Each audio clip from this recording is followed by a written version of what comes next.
একটা প্রশ্ন যা প্রতিদিন হাজার হাজার মানুষ মনে মনে করে, আমি কেন গরিব হয়ে জন্মালাম, ও কেন ধনী? তাহলে ভগবান কি পক্ষপাত করলেন? আপনি কি কখনো এই প্রশ্ন করেছেন? যদি সবকিছু বিধির বিধান হয়, তাহলে এই অসমতা কেন? আজ আমি এমন এক সত্য বলবো যা শুনলে আপনার বুক কেঁপে উঠবে। মানুষ ভাবে ভাগ্য মানে অন্ধ খেলা, কেউ লটারিতে জিতে আবার কেউ হারে। কিন্তু শাস্ত্র বলছে ভাগ্য অন্ধ নয়, ভগবানও পক্ষপাত করেন না। সবকিছুই হচ্ছে নিখুঁত বিচার অনুসারে। অতীতে আপনি যা বপন করেছেন আপনি এখন তাই কাটছেন। আজ আপনি যা পাচ্ছেন সেটা হঠাৎ না, সেটা কোনো দুর্ভাগ্য না, সেটা আপনারই অতীতের প্রতিফলন। এখানেই সবচেয়ে বড় রহস্য। শুধু কাজ নয়, আপনার মনোভাব এবং বাসনাই আপনার ভবিষ্যৎ করছে। আপনি বাইরে ভালো কাজ করছেন, কিন্তু ভিতরে যদি থাকে লোভ, অহংকার, হিংসা, তাহলে সেই ভিতরের আগুনই আপনার ভবিষ্যৎ পুড়িয়ে দিচ্ছে। আবার কেউ হয়তো ছোট কাজ করছে, কিন্তু ভিতরে আছে ভক্তি, নম্রতা এবং কৃষ্ণ চিন্তা। তাহলে সেই মানুষ ধীরে ধীরে উঠে যাচ্ছে উন্নতির দিকে এবং মুক্তির দিকে। এখন নিজের কাছে একটা প্রশ্ন করুন, ধনী কাকে বলবেন? যার কাছে টাকা আছে। তাই যদি হয় তাহলে বলুন, কেন অনেক ধনী মানুষ রাতে ঘুমাতে পারে না? কেন তাদের মনে শান্তি নেই? আর অন্যদিকে দেখুন একজন সাধারণ ভক্ত, হয়তো তার কাছে খুব বেশি কিছু নেই, কিন্তু তার মুখে হাসি থাকে এবং মনে শান্তি। তাহলে প্রকৃত আসল ধনী কে? যে অর্থে ধনী কিন্তু ভিতরে শূন্য, নাকি যে ভক্তিতে ধনী কিন্তু বাইরে সাধারণ? শাস্ত্র বলছে ভক্তিহীন দুঃখের বীজ, আর ভক্তি সহ জীবন প্রকৃত সম্পদ। মানুষ বলে দুঃখ কষ্ট এটা আমার ভাগ্যে ছিল, সবই বিধির লিখন। কিন্তু কে লিখেছে এই ভাগ্য? উত্তর হলো আপনি নিজেই লিখেছেন। আপনার চিন্তা, আপনার বাসনা এবং আপনার কাজ, এই তিনটাই মিলে তৈরি করেছে আপনার আজকের জীবন। ভগবান শুধু বিচারক, তিনি শুধু দেন যা আপনার প্রাপ্য। তিনি অন্যায় করেন না, তিনি নিখুঁত বিচার করেন। আপনি হয়তো ভাবছেন আমি যা করছি কেউ দেখছে না, কিন্তু একজন আছেন যিনি সব দেখছেন। আপনার প্রতিটি চিন্তা, প্রতিটি ইচ্ছা, প্রতিটি কাজ, সব কিছু তার সামনে স্পষ্ট।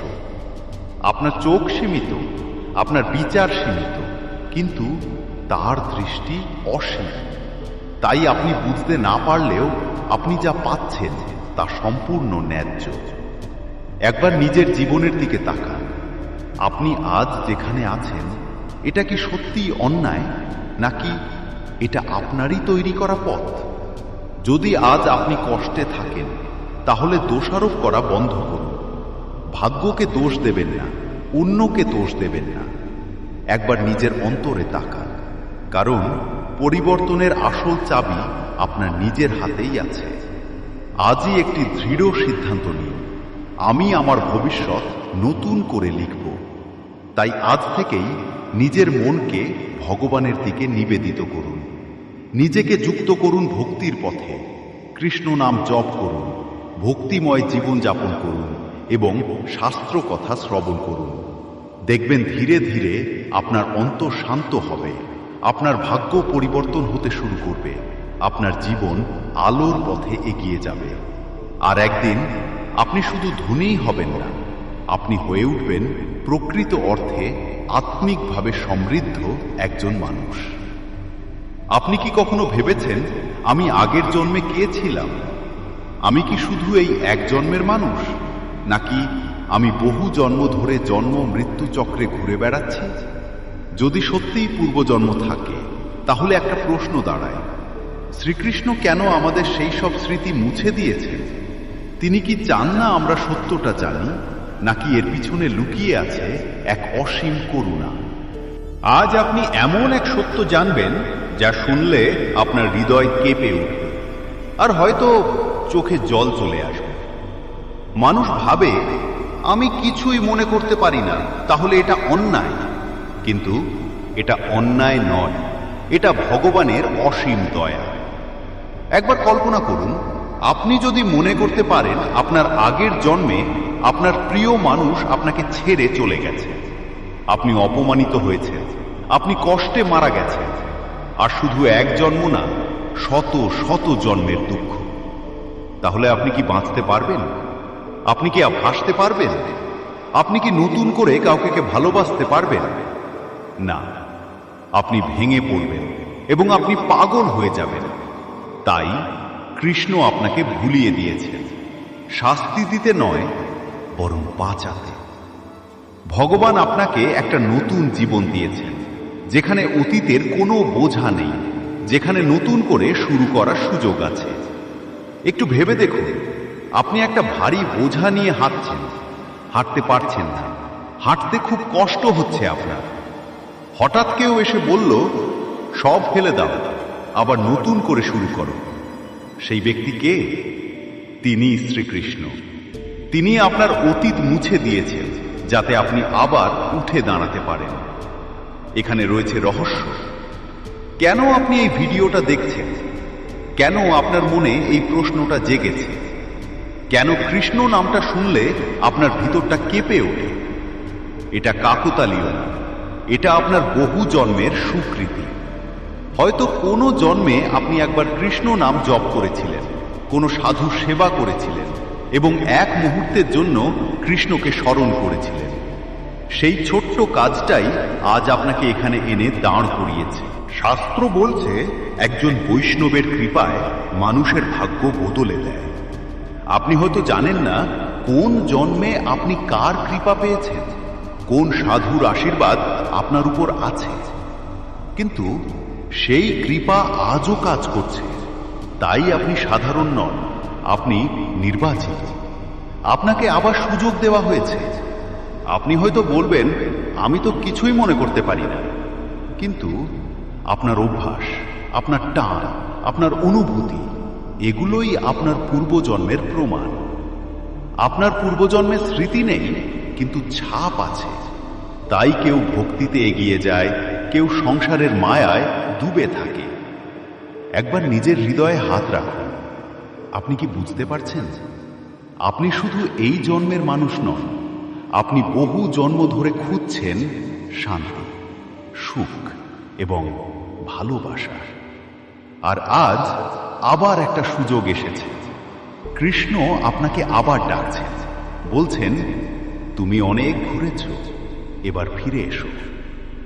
আজই একটা সিদ্ধান্ত নিন, আমি আর এই সুযোগ নষ্ট করব না, আমি কৃষ্ণের পথে হাঁটব। আজ থেকে শুরু করুন নাম জপ, ভক্তদের সঙ্গ। দেখবেন ধীরে ধীরে আপনি বুঝতে পারবেন কেন আপনি এখানে, কেন এই জীবনে এত দুঃখ কষ্ট। যদি এই ভিডিও আপনার হৃদয়ে স্পর্শ করে, তাহলে এটাকে নিজের মধ্যেই রাখবেন না, অন্যদের সাথে শেয়ার করুন, কারণ কেউ হয়তো এই মুহূর্তে পথ খুঁজছে। আজকের এই ভিডিওটা একটা খুব গুরুত্বপূর্ণ প্রশ্নের উত্তর দিতে তৈরি করা হয়েছে। মৃত্যুর পরে কি সত্যি বৈকুণ্ঠ ধাম আছে? হরিনাম করলে সত্যি কি সেখানে যাওয়া যায়? এবং সবচেয়ে বড় কথা, এর কোনো প্রমাণ আছে কি? কারণ অনেকেই ভাবে এইসব শুধু বিশ্বাস, কেউ তো ফিরে এসে বলেনি, তাহলে আমি কেন বিশ্বাস করব? আজকের ভিডিওর উদ্দেশ্য এই সন্দেহটা দূর করা এবং আপনাকে স্পষ্টভাবে বোঝানো শাস্ত্র কিভাবে প্রমাণ দেয়। আমরা আজ তিনটা জিনিস খুব সহজভাবে বুঝব। প্রমাণ বলতে আসলে কি বোঝায়, শাস্ত্র কোন কোন প্রমাণ দেয় এবং আপনি নিজে কিভাবে এটা উপলব্ধি করতে পারবেন। তাই ভিডিওটা শেষ পর্যন্ত দেখুন, কারণ এটা শুধু একটা ধর্মীয় আলোচনা না, এটা আপনার মৃত্যুর পরের ভবিষ্যৎ নিয়ে কথা। প্রথমেই একটা বিষয় পরিষ্কার করতে হবে, কোনো কিছু সত্য প্রমাণ করার উপায় কি? শাস্ত্র বলে তিনটি প্রমাণ আছে: শব্দ অর্থাৎ শাস্ত্র, প্রত্যক্ষ মানে যা চোখে দেখা যায়, এবং অনুমান হলো যুক্তি। এই তিনটি দিয়েই আমরা আজকের প্রশ্নের উত্তর খুঁজব। প্রথম এবং সবচেয়ে গুরুত্বপূর্ণ প্রমাণ শব্দ প্রমাণ।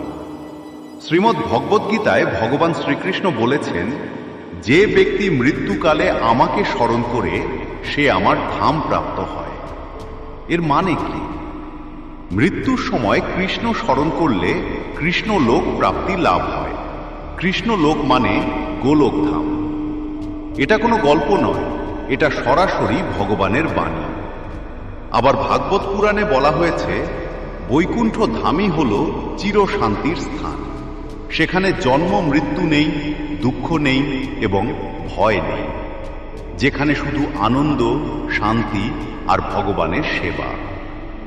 আপনি কি এমন একটা জায়গা চান না যেখানে কোনো দুঃখ নেই, কোনো ভয় নেই, শুধু শান্তি আর আনন্দ? এখন আসি প্রত্যক্ষ প্রমাণে, অর্থাৎ যা আমরা নিজের চোখে দেখি। আপনি লক্ষ্য করলে দেখবেন দুই ধরনের মানুষ মৃত্যুর সময় কেমন আচরণ করে। প্রথমত ভক্তদের অবস্থা, মুখে শান্তি, মনে ভগবানের নাম, মৃত্যুর সময় মুখে ভয়ের কোনো চিহ্ন নেই এবং ধীরে ধীরে দেহত্যাগ। অনেক ভক্ত মৃত্যুর সময় হাসি মুখে হরে কৃষ্ণ বলতে বলতে চলে যান। এবার শুনুন অভক্তদের অবস্থা। তাদের মুখে ভয়, মৃত্যুর সময় চিৎকার, অস্থিরতা এবং আঁকড়ে ধরার চেষ্টা। কেন এমন পার্থক্য? উত্তর, কারণ ভক্ত জানে সে কোথায় যাচ্ছে, আর অভক্ত জানে না তার সামনে কি অপেক্ষা করছে। এখন আসি অনুমান প্রমাণে। একটি দৃষ্টান্ত শুনুন। আপনি একটি ঘরে দেখলেন আগে দুজন মানুষ ছিল, এখন নেই। আপনি বুঝলেন তারা চলে গেছে। এটাই অনুমান। ঠিক তেমনি শাস্ত্র বলছে ভক্ত বৈকুণ্ঠে যায়। আমরা বাস্তবে দেখেছিলাম ভক্ত শান্তিতে দেহত্যাগ করছে। তাহলে যুক্তি কি বলে? শাস্ত্রের কথাই সত্য, কিন্তু একটা কথা মনে রাখবেন, এই জ্ঞান শুধু শুনে বোঝা যাবে না, আপনাকে নিজেই পরীক্ষা করতে হবে। আপনি যদি সত্য জানতে চান তাহলে আজ থেকেই হরি নাম শুরু করুন। হরে কৃষ্ণ কৃষ্ণ কৃষ্ণ হরে হরে, হরে রাম রাম রাম হরে হরে। নিয়মিত জপ করুন, কৃষ্ণকে স্মরণ করুন এবং ভক্তি করুন। দেখবেন তখন আপনার মন পরিবর্তন হবে, আপনার জীবনটাই পরিবর্তন হতে বাধ্য হবে। একদিন এমন সময় আসবে যখন আপনি মৃত্যুকেও ভয় পাবেন না, কারণ তখন আপনি জানবেন আপনি কোথায় যাচ্ছেন। এই পৃথিবী সাময়িক, কিন্তু বৈকুণ্ঠ চিরস্থায়ী। তাই সিদ্ধান্ত আপনার। আপনি কি এই দুঃখের পৃথিবীতে ঘুরে বেড়াবেন নাকি ভগবানের ধামে ফিরে যাবেন? আজ থেকেই হরিনাম শুরু করুন, এটাই আপনার মুক্তির পথ। আপনি একটা সত্যি কথা বলুন, আপনি কি নিশ্চিত আপনি পাপী নন? না, ভুল ভাবছেন, কারণ আপনি এখনই পাপ করছেন। হ্যাঁ, এই মুহূর্তেও। আপনি হয়তো কাউকে মারেননি, চুরি করেননি, কোনো বড় অন্যায়ও করেননি, তাই ভাবছেন আমি তো ভালো মানুষ। কিন্তু যদি আমি বলি আপনার চিন্তা, আপনার ইচ্ছা, আপনার গোপন কল্পনা, এই সবই আপনাকে পাপের দিকে ঠেলে দিচ্ছে। শাস্ত্র বলছে পাপ শুধু কাজে নয়, পাপ শুরু হয় মনে।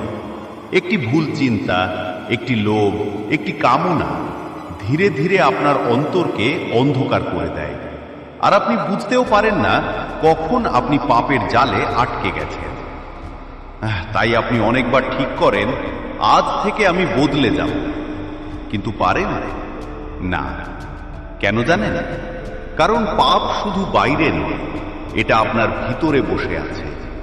কিন্তু একটা প্রশ্ন, যদি পাপ এত গভীরে থাকে তাহলে মুক্তি সম্ভব কিভাবে? আপনি কি সত্যিই বদলাতে পারবেন? আজকের এই ভিডিওতে আমরা জানব পাপ আসলে কি, কেন আমরা চাইলেও পাপ থেকে বের হতে পারি না, আর সবচেয়ে গুরুত্বপূর্ণ, কেন কৃষ্ণ ভজন সমস্ত পাপকে সম্পূর্ণ ধ্বংস করে দিতে পারে। ভিডিওটা শেষ পর্যন্ত দেখুন, কারণ শেষের অংশে আমি এমন একটি সত্য বলবো যা জানলে আপনার জীবন আর আগের মতো থাকবে না। মানুষ ভাবে আমি খারাপ কাজ করলে সেটা পাপ। এটা ঠিক, কিন্তু পুরো সত্য না। পাপ শুধুমাত্র কোনো কাজ না। পাপ হলো আপনার চিন্তা, আপনার ইচ্ছা এবং আপনার অভ্যাস। মানে আপনি বাইরে ভালো থাকতে পারেন, কিন্তু ভিতরে যদি খারাপ ইচ্ছা থাকে সেটাও পাপের বীজ। শাস্ত্রে পাপকে 4 ভাগে ভাগ করা হয়েছে। 1. প্রারব্ধ পাপ। প্রারব্ধ পাপ আসলে কি? শাস্ত্রে বলা হয়েছে পাপের ফল সব একসাথে আসে না। কিছু পাপ আছে যেগুলো সঙ্গে সঙ্গে গিয়ে ফল দেয় না, সময় নিয়ে, জীবনের নির্দিষ্ট এক সময়ে ফল দেয়। এটাই হলো প্রারব্ধ পাপ। সহজ ভাষায় বললে, যে পাপের ফল এখন তুমি ভোগ করছো সেটাই প্রারব্ধ পাপ। আচ্ছা, কেন আমাদের জীবনে হঠাৎ দুঃখ কষ্ট আসে? তুমি হয়তো ভাবো, আমি তো কারো ক্ষতি করিনি, আমি তো ভালো মানুষ, তাহলে আমার সাথেই এমন হচ্ছে কেন? কিন্তু শাস্ত্র বলে এই জন্মই সব না। আমাদের পূর্বজন্মের অনেক কাজের হিসাব জমা থাকে। যেমন ব্যাংকে টাকা জমা রাখলে পরে তুলতে হয়, ঠিক তেমনি পাপও জমা থাকে, আর সময় হলে ফল দেয়।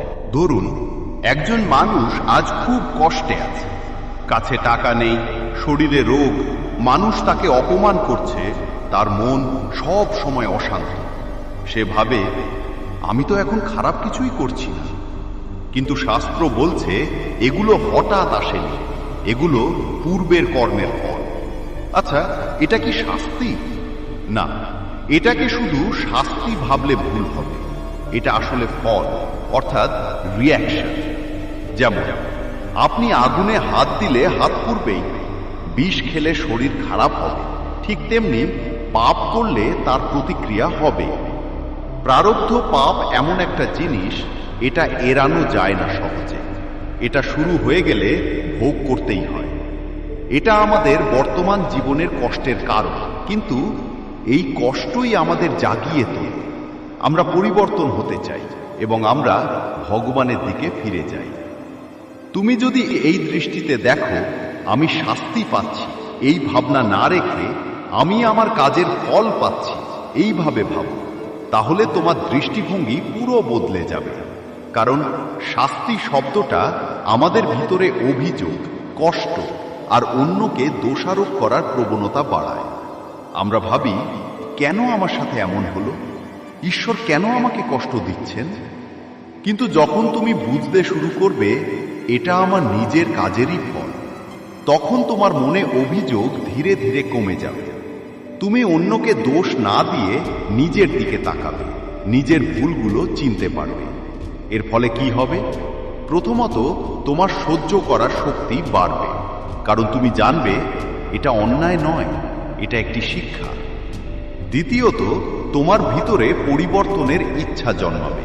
তুমি ভাববে, আগামীতে আমি ভালো কাজ করব যাতে ভালো ফল পাই, এবং এইভাবেই ধীরে ধীরে তোমার জীবনের উন্নতির পথ খুলে যাবে। মূল কথা হলো, শাস্তি ভাবলে তুমি দুর্বল হয়ে পড়বে, আর কর্মফল ভাবলে তুমি শক্তিশালী হয়ে উঠবে। আজ তুমি যে কষ্ট পাচ্ছ সেটা কারো দেওয়া নয়, সেটা তোমার নিজেরই তৈরি করা অতীতের প্রতিধ্বনি। এবং 2, অপ্রারব্ধ পাপ। আপনি আগে অনেক কিছু করেছেন, কিন্তু সব কিছুর ফল এখনো আসেনি। এগুলো স্টোরে আছে, একদিন সময় এলে এগুলো ফল দেবে। এটাকে বলে অপ্রারব্ধ পাপ। অপ্রারব্ধ পাপ মানে হলো যে পাপ আমরা করেছি কিন্তু যার ফল এখনো শুরু হয়নি। সহজ ভাষায় বললে, পাপ করা হয়ে গেছে কিন্তু তার শাস্তি এখনো অপেক্ষায় আছে। কল্পনা করো, তোমার জীবনের প্রতিটি কাজ, প্রতিটি চিন্তা এবং প্রতিটি ইচ্ছা সব কিছু যেন এক অদৃশ্য হিসাবের খাতায় জমা হচ্ছে। ভালো কাজ করিলে পুণ্য হিসেবে জমা, আর খারাপ কাজ পাপ হিসেবে জমা। কিন্তু সব কিছুর ফল সঙ্গে সঙ্গে আসে না। যেমন বীজ বপন করলে সঙ্গে সঙ্গে গাছ হয় না, গাছ হতে সময় লাগে এবং পরিবেশ লাগে। ঠিক তেমনি অপ্রারব্ধ পাপ হলো সেই বীজ যা এখনো অঙ্কুরিত হয়নি। কেন সব পাপ কর্মের ফল একসাথে আসে না? যদি জীবনে সব পাপের ফল একসাথে আসতে তাহলে মানুষ বাঁচতেই পারত না। তাই শাস্ত্রের নিয়ম হলো কিছু ফল এখন অর্থাৎ প্রারব্ধ, আর কিছু ফল পরে অর্থাৎ অপ্রারব্ধ। এটা এক ধরনের দিব্য ব্যবস্থাপনা। একটি উদাহরণ শুনুন।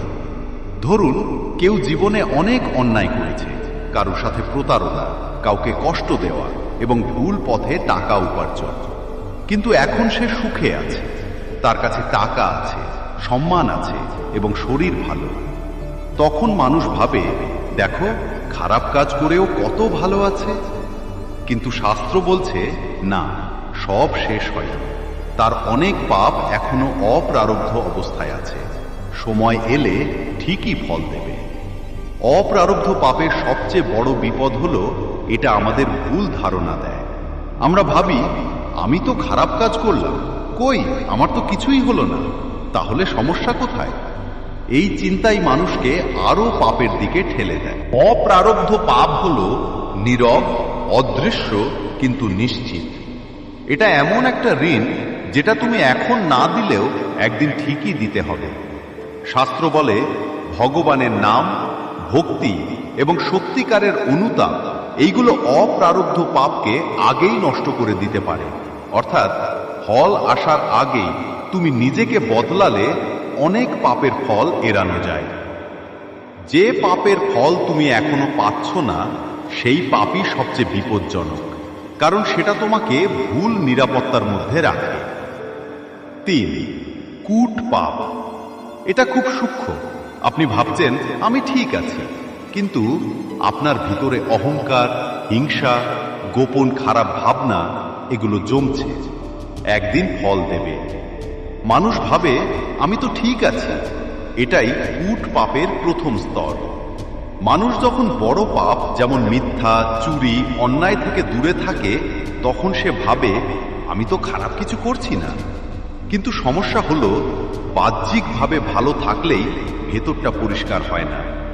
মন, চিন্তা, অনুভূতি এই জায়গাগুলোতে পাপ জমতে থাকে। এটাকে বলা যায় আত্মপ্রবঞ্চনা অর্থাৎ সেলফ ডিসেপশন। নিজেকে ভালো ভাবা কিন্তু নিজের ভেতরটা না দেখা। এবং 2. অহংকার। অহংকার হচ্ছে সবচেয়ে সূক্ষ্ম পাপগুলোর একটি। এটা কেমন ভাবে কাজ করে? আমি অন্যদের থেকে ভালো, আমি বেশি জানি, আমার ভুল হতে পারে না। এই অহংকার ধীরে ধীরে মানুষকে বিনয়হীন করে, সত্য গ্রহণে অক্ষম করে এবং ঈশ্বর থেকে দূরে নিয়ে যায়। অহংকারী মানুষ নিজের অহংকারটাই বুঝতে পারে না। 3. হিংসা। হিংসা মানে জেলেসি।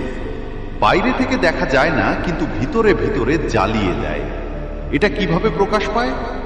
অন্যের সাফল্যে খারাপ লাগা, মনে মনে চাওয়া ওটা ওর না হয়ে আমার হোক, অন্যের ভালো দেখে অশান্ত হওয়া।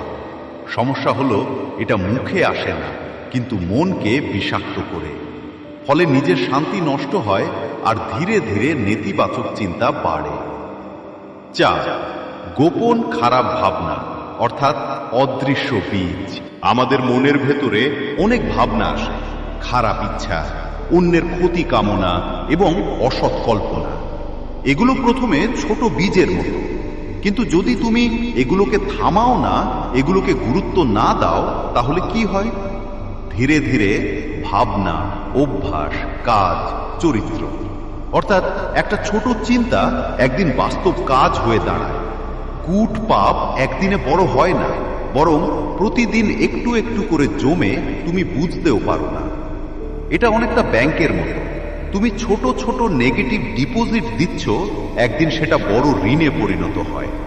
প্রতিটি চিন্তা, অনুভূতি, কাজ সব কিছুর ফল আছে। আজ তুমি যদি অহংকার রাখো, হিংসা পোষণ করো এবং খারাপ চিন্তা লালন করো, তাহলে একদিন তা ফিরে আসবেই। কিভাবে? মানসিক অশান্তি, সম্পর্ক নষ্ট হওয়া, আধ্যাত্মিক পতন। এটা বাইরের শাস্তি নয়, এটা ভেতরের নিয়ম, ইউনিভার্সাল ল। কূট পাপ হলো যে পাপ চোখে দেখা যায় না, কিন্তু আত্মাকে ধীরে ধীরে দূষিত করে। তাই আসল সাধনা কি? নিজের মনকে পর্যবেক্ষণ করা। অহংকার, হিংসা, খারাপ চিন্তা আসলেই থামানো। ভালো মানুষ হওয়া মানে শুধু ভালো কাজ করা নয়, ভালো চিন্তা ও পরিষ্কার মন রাখা। কারণ পাপ কাজ দিয়ে শুরু হয় না, পাপ শুরু হয় চিন্তা দিয়ে। আর 4 হলো বীজ পাপ। বীজ মানে কি? বীজ মানে হলো শুরু। যে জিনিস এখনো গাছ হয়নি কিন্তু গাছ হওয়ার সম্ভাবনা পুরোপুরি আছে। যেমন একটা ছোট বীজের ভিতরে একটা বিশাল গাছ লুকিয়ে থাকে, ঠিক তেমনি একটা ছোট ইচ্ছার ভিতরে একটা বড় পাপ লুকিয়ে থাকে। আমরা সাধারণত ভাবি আমি তো কিছু করিনি তাই আমি ঠিক আছি, কিন্তু আসল সত্য হলো পাপের শুরু হয় কাজ দিয়ে না, মনের ভিতরের ইচ্ছা দিয়ে। যখন আপনি মনে মনে বলেন সুযোগ পেলে এটা করব, কেউ না দেখলে এটা করতাম, একদিন এটা উপভোগ করব, তখন আপনি বাস্তবে কিছু না করলেও আপনার ভিতরে সেই কাজের প্রোগ্রামিং শুরু হয়ে গেছে। কেন এটাকে পাপের বীজ বলা হয়? কারণ এই ইচ্ছায় একদিন আপনাকে দিয়ে কাজ করাবে। যেমন আজ শুধু ভাবলেন, কাল একটু কল্পনা করলেন এবং পরশু সুযোগ পেলেন, তারপর কাজটি করে ফেললেন।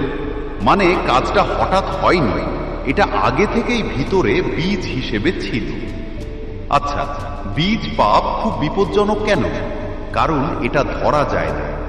বাইরে আপনি ভালো মানুষ, কিন্তু ভিতরে লুকানো লোভ, গোপন কামনা এবং সুযোগের অপেক্ষা, এইগুলো জমতে থাকে।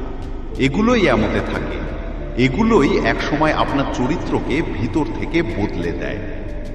বীজ পাপ আপনাকে ধীরে ধীরে এমন একটা জায়গায় নিয়ে যায় যেখানে আপনি পাপকে আর পাপ মনে করেন না। শুরুতে আপনি মনে করবেন না এটা ভুল, তারপর একটু করলে সমস্যা কি, শেষে সবাই তো করছে। এই পরিবর্তনটা একদিনে হয় না, এটা এই বীজ থেকেই শুরু হয়। বীজ, তারপর গাছ, তারপর ফল। এটা একটা চক্র। প্রথমে ইচ্ছা মানে বীজ, তারপর চিন্তা অর্থাৎ পানি, তারপর কল্পনা মানে সার, তারপর সুযোগ অর্থাৎ মাটি, এবং কর্ম মানে গাছ, এবং সবার শেষে অভ্যাস মানে এটাই হলো ফল। আর এই ফল আবার নতুন বীজ তৈরি করে। যখনই মনে এই ধরনের চিন্তা আসে তখনই ধরতে হবে এটা বীজ, এটা বড় হলে বিপদ।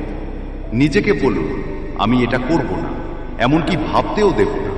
কারণ কাজ থামানো কঠিন, কিন্তু বীজ নষ্ট করা সহজ। আপনি যে পাপটা একদিন করবেন সেটা আজ আপনার ভিতরে ইচ্ছা হয়ে বসে আছে। আর আপনি যদি সেই ইচ্ছাকে জায়গা দেন তাহলে আপনি নিজেই নিজের ভবিষ্যতের পাপ তৈরি করছেন। এখন বুঝুন আসল সমস্যা। আপনি শুধু বর্তমান পাপ নিয়ে চিন্তা করছেন, কিন্তু আপনার ভিতরে বীজ আছে, কূট আছে এবং অপ্রারব্ধ আছে। মানে আপনি উপরে পরিষ্কার কিন্তু ভেতরে ভরা। তাই আপনি যতই ভালো হতে চান আপনি আবার সেই পুরনো ভুল করে ফেলেন। কেন? কারণ মূল এখনো আছে। আচ্ছা, কৃষ্ণ ভজন কেন এত শক্তিশালী? এখানেই আসে আসল বিষয়। কৃষ্ণ ভজন শুধু পাপ কমায় না, কৃষ্ণ ভজন পাপের মূল ধ্বংস করে। একটা উদাহরণ শুনুন। আপনি যদি গাছের পাতা কেটে ফেলেন গাছ আবার জন্মাবে, কিন্তু যদি শিকড় তুলে ফেলেন সব শেষ। তেমনি সাধারণ ভালো কাজ করা মানে হলো পাতা কাটা, আর কৃষ্ণ ভজন হলো শিকড় তুলে ফেলা।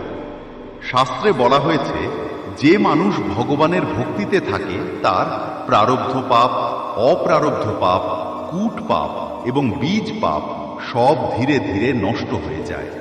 কেন? কারণ ভগবান নিজে তার হৃদয়ে কাজ করেন। একবার নিজের ভিতরে তাকান, আপনি কি সত্যিই মুক্ত, নাকি শুধু নিজেকে ভালো ভাবছেন? আপনার ভিতরে এখনো বীজ আছে, সেই বীজই আপনাকে আবার পাপের জগতে টেনে নিয়ে যাবে। আবার দুঃখ, আবার জন্ম এবং আবার মৃত্যু। যদি আপনি আজ কিছু না করেন, আজ একটা সিদ্ধান্ত নিন, আমি শুধু ভালো মানুষ হব না, আজ থেকে আমি কৃষ্ণ ভক্ত হব। প্রতিদিন শুরু করুন কৃষ্ণ নাম জপ, ভক্তদের সঙ্গ এবং গীতা শ্রবণ। মনে রাখবেন, আপনি যত বড় পাপী হন কৃষ্ণ ভজন তার থেকেও বড়। আপনি যত অন্ধকারে থাকুন কৃষ্ণ নাম তার থেকেও বেশি আলো।